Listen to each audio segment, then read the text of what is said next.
Hey mate, 40 here. A beautiful day here in Santa Monica. I love listening to music.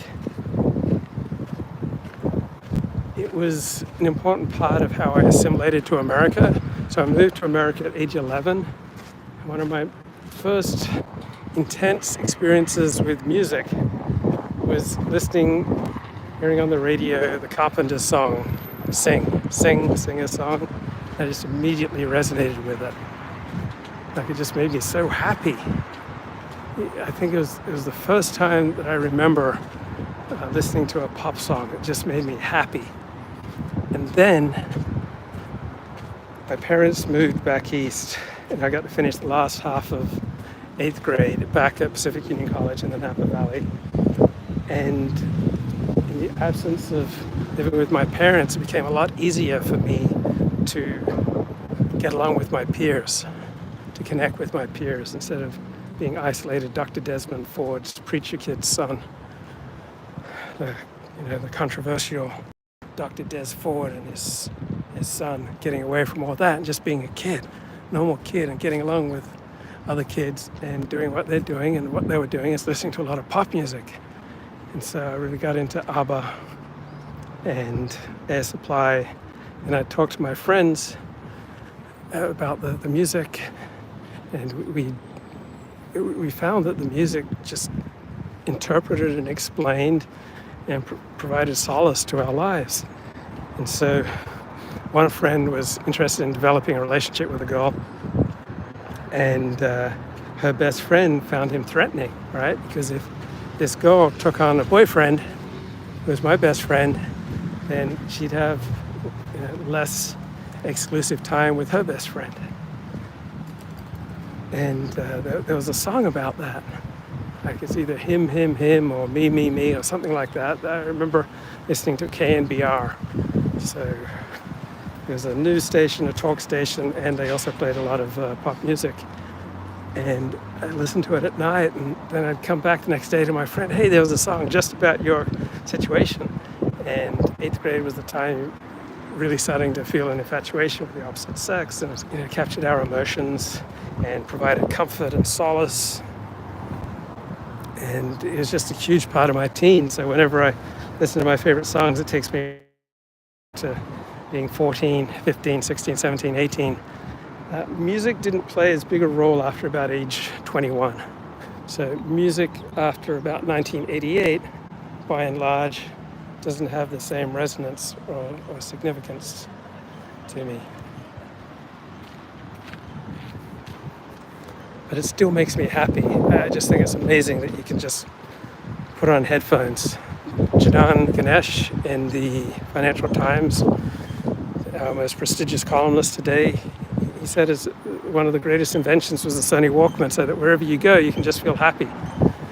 Wherever you go, you can just put on headphones, and you can go into a certain emotional space and a certain energy, and you can choose it by choosing the type of, my God, are there a lot of squirrels out? I didn't realize there were so many squirrels here. But you can just put on your headphones and you can just go into whatever emotional space you want. You can just feel happy. Right? We all basically have the ability just to put on headphones and feel happy, which is amazing. And I bliss out, man. When I walk down the street, and I feel good in my body. Like, I feel free. I have no chronic pain. I have no dysfunction. Right? I move with complete freedom and ease. And so walking is just a pleasure. I mean, I don't walk as much as glide. Right? I glide through the miles. And I listen to music, and I just bliss out. And I disassociate. And I just go into fantasy world. Right? I just get in touch with my keenest feelings. And I'm just, so I can very happily walk an hour just in a state of disassociated bliss. But then the cognitive part of me says, I should be listening to an audiobook. I should at least be listening to a meaty podcast preferably a book. And listening to a book really gives me the same sense of bliss that listening to music does. Oh my God. Aren't they amazing? Rats. That's amazing.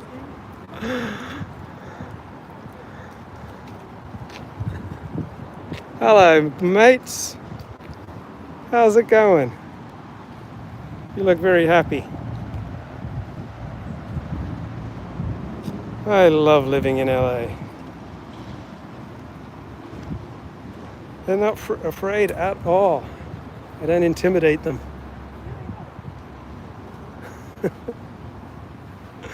My God, how could you not feel blissful? Just being here at the Santa Monica Park. They just get closer and closer. They want to be friends. I guess they're hoping that they will get some kind of material reward. Guys, I don't have earthly food to provide you.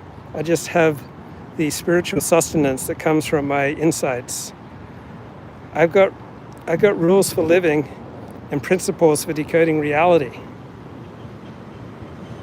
And these rules for living and principles for decoding reality, they're much more important than physical food. I know you expect that I'm going to give you physical food, but what really counts is my rules for life.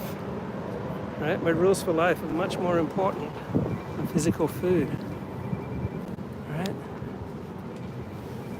My theological insights, the sublimity of my cultural prognoses, the beauty of my fine artistic sensibilities, the depth of my psychology, the sweep of my sociology,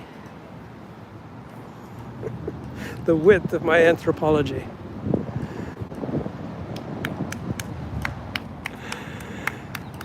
So, is there any downside for just spending hours of my life walking in disassociated bliss? I mean, shouldn't I be spending that time learning Torah? Shouldn't I be spending that time mastering the Gemara? Is there not enough in the Talmud for me to be occupied with, that I have to bliss out listening to Goyish music? Why am I playing with these squirrels right now when I should be examining the depths of Bhava Kama Sutra?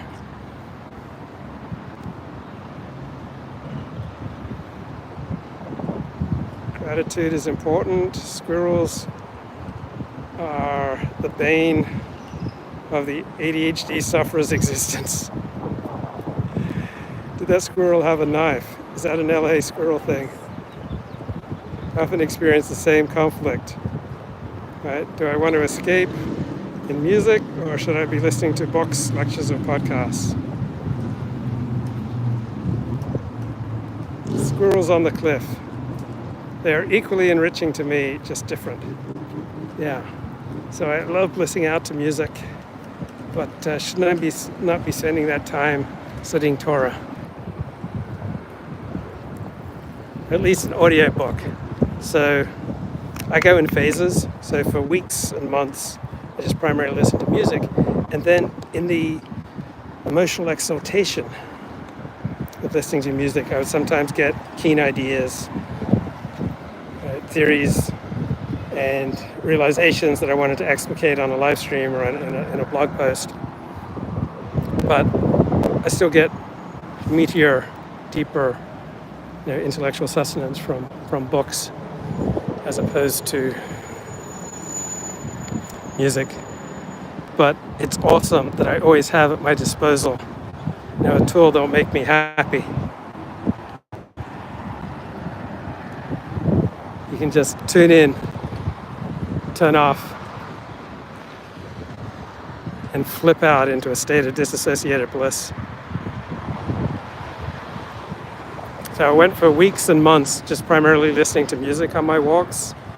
And then I switched to some compelling novels. This was about 9 months ago that I switched to novels. Now I've gone back to nonfiction, such as listen to Thomas Hobbes' Leviathan, to John Locke treatises. I've got this series of strategies, the Prince, Machiavelli, and Clausewitz's on war. And what's that Chinese book of war that's over 2,000 years old? I've forgotten the title of it, but I've got all those as an audio collection.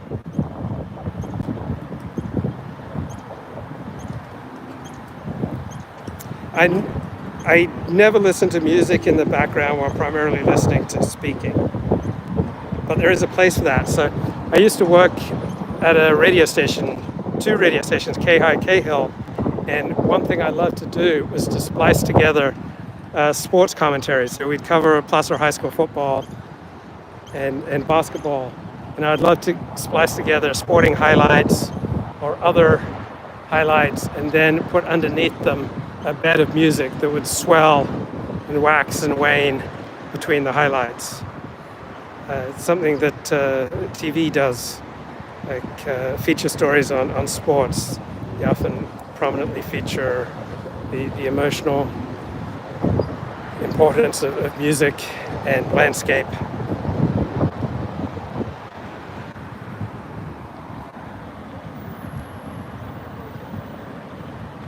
The Art of War, yes. Just listen to that on the audio version. It was my The Attack of the Killer Squirrels. Yeah, I got He wants your lunch, bro. He's here to eat your lunch. He's gonna eat your lunch. So I got this whole collection of strategy books. Art of War, The Prince, Japanese book, and Clausewitz's on war. It's like more than 30 hours of content on strategy, like $7 as an Audible. I find myself going in waves also once a year. I find myself immersed in something new. So music, exercise, non-fiction, fiction. Well, it's awesome to have the energy and the happiness and the mood that comes with music, just having that at your disposal, right? So how I divide it up these days is that I use the music to get a bit of a pep in my step or to give myself some energy, enthusiasm before doing something difficult. And then I go into the lofty books.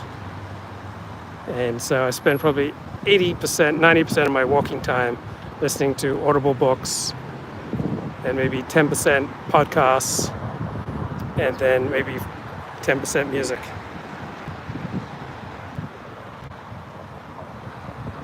No, I'm not listening to the 48 Rules of Power.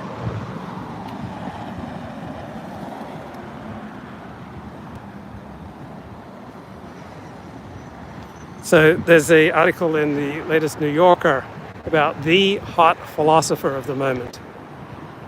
And he writes about, the bombardment of social media, and he talks about the tragic vacuity at the center of life.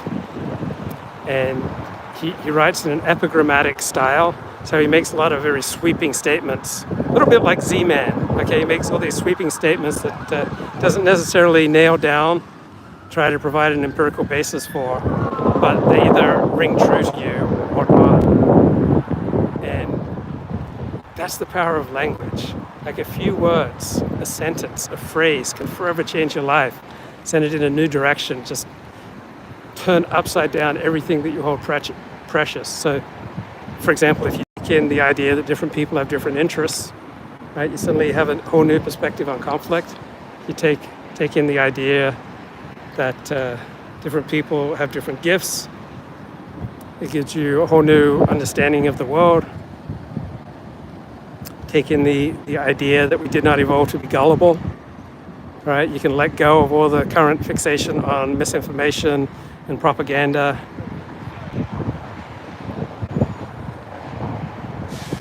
So just a single simple phrase can forever change your life. Do I find myself dancing to the music? Yes, I do. 33 Strategies of War, Robert Greene. Luke is more of the 48 Rules of Seduction kind of guy. That's the cool thing about 40. He's a lover, not a fighter. Man, I'm trying to do some high quality live streaming here. How inconsiderate of this ambulance to be blaring over my high quality live stream.